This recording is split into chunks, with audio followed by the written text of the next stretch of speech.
Hey, it's Central Valley Business. I'm your host, Steve Walling. My guest for this segment, once again, is Eddie from San Joaquin Pest Control. Got that right? That's right. Thanks for coming back, Eddie. Sure. I know you're back because this is the next segment in a sequence of ongoing public service alerts that you bring to our local area, and we got some stuff to talk about. That's right. Yeah, we're trying to keep people like things that itch and bite, and it's their time of the year. It is. Yeah. It is. This time of year, it's starting to heat up and starting to get some bugs that come out. And yeah. You know, Eddie, you were telling me something before we went on camera, because I have a mild to major issue with mosquitoes. Yes. And I mentioned that, I don't go outside during those times, at dusk and dawn, times when mosquitoes generally are out and about looking for breakfast or dinner. Right, in the evening hours. And you said they're out pretty much 24/7 now? They are. Well, not 24/7, but pretty much when the sun comes up till the sun goes down. So yeah, that's it, man. I'm in for the, but there are ways that I can deal with my outside, isn't there? Absolutely, yeah. And you know those ways, don't you? Yeah, I'm here to talk about it. You're the magician of ways for us mosquito dinners to get out and enjoy the outside and not have to deal with that. That's right. How do we do that, Eddie? Okay, well, the mosquito that really is in our valley now is called the Aedes aegypti mosquito. Okay, and it's a very small mosquito. Actually, it's actually hard to see even when he's on you, biting you. But they tend to bite you about your knee level down. Okay, and like I said, they do come out even in the day. Middle of the day, noon, 1, 2, 3 o'clock. It'd still be out. A lot of times it used to only come out in the evenings, but these mosquitoes come out, all day long. So it's important to get on these guys too. And plus, I don't know if you guys realize it. I know they're just a huge problem, a nuisance, of course, getting bit all day long. Oh, but they also carry diseases, And I've heard that rumor. Matter of fact, the West Nile virus was one. West Nile virus, the Zika virus. Yeah. So there's more reasons just for a nuisance to take care of. They're actually a health issue for humans and for our pets as well. So, we have treatments that we can do for these mosquitoes for. Okay, now. You identify a specific type of mosquito. Yes. Say, that's what we've got here now. Primarily, yes. Okay, are they like a group or a type of mosquito that's invaded this area? I mean, are they something new to this area? Yeah. What happened to our old comfy homegrown types? We always seem to go through different phases of, what's really infesting our areas right now. And this mosquito is really taking hold as kind of being the primary source right now. I'm going to stop you right there. Yeah. When you talk about phases, as we move on into the year, will there be other types of mosquitoes that will become more prevalent in our area? Well, time will tell. Okay. Yeah, time will tell on that. So, all right. My shotgun's not going to do that for the mosquitoes. So yeah, they're pretty little. Yeah, they are. So what has San Joaquin got for me? Okay. So we have a suppression treatment system that we do. Wait a second, suppression? Yes. You mean we get them before they get, basically? I mean, we keep them keep them away. Yeah? That's right. All right, and we kill and we keep them away. You kill and keep them away. That's it. We do that. So, general pest control doesn't cover mosquitoes, okay? They're living in areas where we're not treating. They're living up underneath the leaves of a bush, generally at nighttime, early mornings before they come out. Yeah. The adults are. So in order to properly take care of that, we got to get into your foliage, and how we do that is we go through like Ghostbusters used to do with a backpack and with a blower and zapping things. Well, really? So we do it actually. It's a forced air system that we use. That we put some product in it, and the product is an oil-based product. It's a green product, okay. And so what it does is it gets up underneath the leaves into the bushes where the mosquitoes are staying in the early morning hours and over the night, and killing them that way. And then it's also leaving the product there on the leaves. It's not going to harm the plant. And it keeps the mosquitoes from wanting to go back into that area. So what you're telling me, Eddie, my cans of Black Flag that I thought were keeping me safe, they're just not going to cut it, right? not for mosquitoes, no. Maybe for another insect. Yeah, well, there you go. Yeah. But mosquitoes aren't our only issue here this time of the year, are they? No, absolutely not. Yeah. So what else we got on the list? Well, the other things we have on our list is another insect that actually will transmit a disease or a vector of a disease fleas. Okay, they're harmful to the humans, harmful to pets, of course. Of course, you've heard of the bubonic plague back in the turn of the century. And it's my understanding that we are one of the great places in the world where that still kind of exists. And I've heard it's in the squirrel population. Did I got that right? Well, I'm not sure about that. I know it started actually with the rat flea. Yeah, is where it started. So, and squirrels can carry the fleas as well, of course. So, in order to get on top of that, and there's plenty of other diseases that the fleas carry and can transmit. So, it's important to get on top of these. They carry the angry disease because you get fleas, you get real angry. Get pretty upset, don't we? Yeah. But not only that, fleas. We think about them being an irritant. Secondarily, we may think about the diseases. Okay. Correct. But have you ever, and you may have in your business, have you ever seen a pet that has been so heavily invested with fleas that it has threatened their health? Yes, absolutely. And that's really sad. Yeah, that is very sad. Yeah. Because it's preventable. It is. It is preventable. And you're part of the prevention. That's correct. Okay, what do you got? Yeah, we're part of the prevention. So even people that don't even have pets, I mean, they're subject to it as well. Just because you got cats that travel and they carry the flea, you got squirrels like you mentioned that carry the flea, so they can get into your yard and stuff. So basically, what we do is we treat people's houses and yards as needed for the fleas. Okay. Now you have to understand, with fleas, you have different life cycles. You got the egg stage. You have the larvae stage, okay? You have the pupa stage, and then you have the adult stage.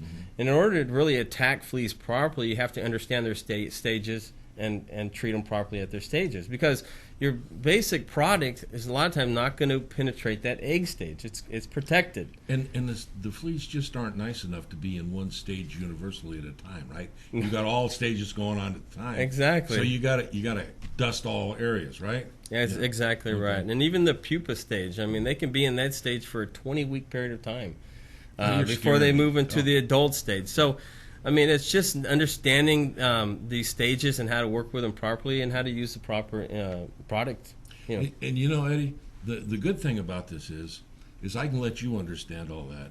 I don't have to be the chemist to figure out how to deal with it. I can give you a call, and Ghostbusters shows up. Man, my flea issue's taken care of. My mosquito issues are taken care of. What about those little bloodsuckers? Those little ticky things. Oh man, ticks. Yeah. Another carrier of diseases. You go to the coast and you see Lyme disease. Issues out and warnings out. So I mean they're pretty serious stuff, and of course just being an irritant. But ticks are treated a lot of times the same way as fleas. Yeah. Okay, they're a more difficult insect to treat. Many times it takes more than one treatment to take care of ticks, and it's a broader range of a treatment because these ticks will go up on your fences, they'll go up on your tree trunks. They live higher up, so it's a lot more difficult. I really don't like these guys. I mean, they sound like really bad guys. Yeah. Anything that's gonna suck your blood. That's pretty bad. And I'm one of those fortunate people that I got to experience that a long time ago, but without having the associated diseases that go with it. But I ended up I had a tick. Did you? Yeah. Yeah. And didn't realize it. How'd you get it off? I yanked that sucker off, and then I burnt the living daylights out of myself. Oh, you did? Oh, huh? Yeah. They're not easy to get out. Yeah. Yeah, they say you got to old school, Old school, yeah. But, put a cigarette butt up there and let it back out. That's pretty much what I did. Yeah. But it's nice to know that we don't have to do that. Yes, exactly. We need to do something before they get on you. However, I would like for you to get me a small box of fleas, and maybe I can even train them a little bit. There you go. I want to send them to my mother-in-law. I thought you were talking about the flea circus. Well, that's what I'm going to tell her. Oh, okay. I'm giving her a gift. No, but we don't think about oftentimes if we don't have pets. Yeah. That we may have fleas. That's it. That's correct. I know. People call us. They say, I'm getting bit. And we say, it might be fleas. And they say, no, I don't have any animals. It can't be fleas. And, that's just not the case. It's not. Yeah. So, all right, what else we got going with summertime, Ed? Well, let me go back to our mosquito just a little bit. I wanted to. Oh, I was hoping we were done. They scared me. Okay, no, let's go. Well, back there's to just one other, to help out the homeowners a little bit, to help them understand what they can do, because it is a bad problem here in the valley here, and even up, in the lower mountains and stuff. But you need to really control their harbor areas. The standing water. Mm-hmm. Mosquitoes will breed in a cap full of water. Okay, bottle cap of water. That's all they need. So they don't need much. So if you run your sprinklers and stuff, you get any water catching on a leaf or on a rock or a dip in the ground or something like that, that could be a harbor area, breeding area for the mosquitoes. I have a question for you, seriously. Mm-hmm. Water. Yeah. It appears, standing water. Yes. How long, at the earliest possibility, will that be a flea-producing puddle of water or cap of water? But how, say once a flea's, not a flea, but mosquitoes, but, once they find it, when's it become productive? Okay, within a week, Really? you can have adults. You can have adults coming out there. Okay. Yeah. So even like your dog dish, with the water. Right. Get in there and start breeding. You got to dump that stuff out, And one way to look is you see the larvae looks like tiny little shrimp. You ever see them? But they're so cute. I know, Yeah, they're cute. Yeah, that's them, huh? Yeah, that's them, little shrimp Oh. swimming around in your water. Yeah, that's what you look for. But so what we do too is we have a bucket system, for mosquitoes. Okay. What this is, we actually put a couple buckets, depending on the size of your property, of course, but buckets out in your yard, in your planter areas and stuff, with some water in it, and inside that water there's a fungus that we have in there, and a larvicide. Okay, and so these mosquitoes, as they're looking for standing water, we're providing it for them. They go in there, the adults, they land on it, they pick it up. Okay, they lay their eggs. They also don't stay there. The flyers, they go out. They go to other harbage areas. Okay, other breeding areas, and they pick this fungus and larvicide up on them. And they take it to other breeding sources that we're not even familiar with, and you don't even know where they're at many times because they're so small. They're kind of like the drug dealers of the mosquito world. Yeah. Yeah, that's great. Yeah, we're taking that. Yeah, I like that. Yeah, yeah. Yeah, okay. And it does kill them over a period of time, but it allows them to transmit this stuff to other locations, which is going to kill the egg, going to kill the larvae, and kills the adults too over time. So it's great monthly control. The cycle of mosquitoes is pretty rapid, like I said, so it's important to stay on top of it. And one of the things that came to my mind as you were talking about that, all humor aside, if you happen to have a really inconsiderate neighbor that has standing water all over the place, having that type of anti-mosquito defense in your property can because you can't shoot your neighbor. That's just not a good thing. No, we can't do that. And they're not going to let you go over there and knock over all their water. But if you have something like your bucket system, you can do the deed over in their yard without ever having That's correct. And that's a good thing. Yeah, exactly. Awesome. Yeah, absolutely. Hey, you guys are great. Hey, did you know it's only the female mosquito that bites? My wife told me that story. Now, I don't know if she was threatening me or not, but she might have been. I'd heard that. Yeah. It's an interesting fact. That's because the guys are smarter. Yeah, right? We are smart, aren't we? Oh, I don't know. Two guys. But they're ugly. Any way you cut it. Yeah. So I did kind of want to talk about the Fresno Home and Garden Show. What's that? Yeah, well, it's a show that's coming up this weekend here. All right, and we're in it. Yeah, so we got a booth there. Okay, and so look for us. But come by. We're gonna have people there that are licensed folks, our employees, and in fact, I'll be there as well. And we can talk to you about any questions and anything you have. We're gonna have some great promos, things that you can't get any other time, just at the show. Just at the show. Yeah, we're gonna be giving a lot of giveaways. I should have brought you a couple. Right. Okay. Do you know where your booth is going to be, though? Yeah, I do. Let me look that up right here, real quick here. Yeah, so we're actually in Building 2, and our booth is 248. Okay. Building 2, booth 248. That's it. Pay attention, folks. And pay attention to this next question I'm going to ask him, because this may pertain to you.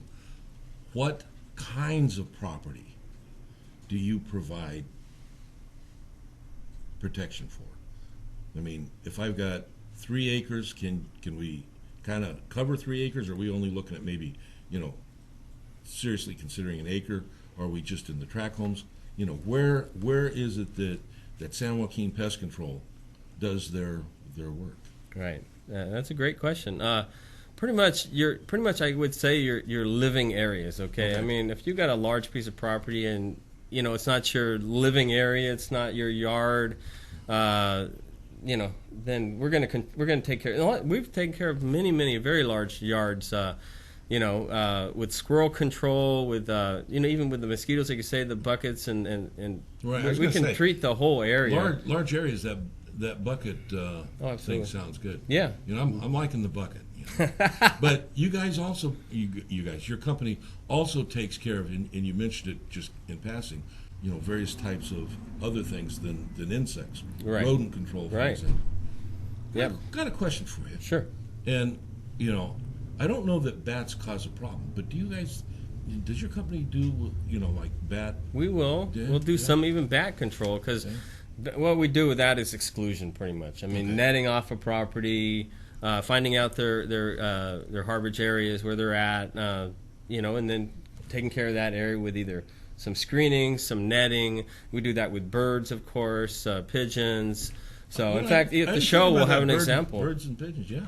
Yeah. And I understand, like, if you live down here in the valley and you've done the solar panel thing, that can be very important. Can't it? Yeah, in fact, we're going to have a little solar panel there at the Home and Garden Show. Yeah. Okay, it's going to be all screened off for you, show you exactly how the birds get up underneath there and how we keep them out. Oh, those little fluffy things. I like them. But we don't hurt them, right? We just prevent them from getting Yeah, exactly. Yeah, We just that's good. let's move them onward to the neighbors, right? Yeah, that and the shotgun. No, that's great. How long have you guys been around now? Since 1972. So you've got a few years. 48 years. Yeah, Yeah. almost as many years. Well, we're not going to go there, but I've been here a little bit longer. But no, that's great. Yeah. You provide. People don't understand the concept behind pest control. They think, okay, I don't want mosquitoes and stuff. But when we talk about pests as vectors for diseases, That's for correct. example, Yes. Yeah. it's important. The quality of life for your pets, if you happen to have pets. Yeah. Unless they're lizards or snakes, but that's another story. But if you got little furry pets and stuff, Right. quality of life becomes important. Yes. And just having a little bit of consciousness Right. in addressing those issues can make your life and the life of those around you, life of those that are important to you, Right. a much more pleasurable existence. Right. Exactly. And that's why we have San Joaquin Pest Control. That's So- why we're here. So that we can have a much more pleasurable life experience. I You- like that. You Eddie. said it the right way. There you go. Yes. I want to thank you for being with us. Absolutely, Steve. Okay, here's the deal. Coming up, there is the Ag Show, or is it Home and Garden or Ag Show? It's a Home and Garden Show. Home and Garden Show at the Fresno Fairgrounds, Building 2, Booth 248. Booth 248. Maybe if we all got together and all of us eradicated those little crawly pests that are such a pain in this area, we could maybe create like a pest-free zone. You can't build a wall, but you can have your pests taken care of. Get a hold of San Joaquin Pest. Thank Good you. people. Thanks, Eddie. Appreciate it. See you when Okay. Take care. I come back.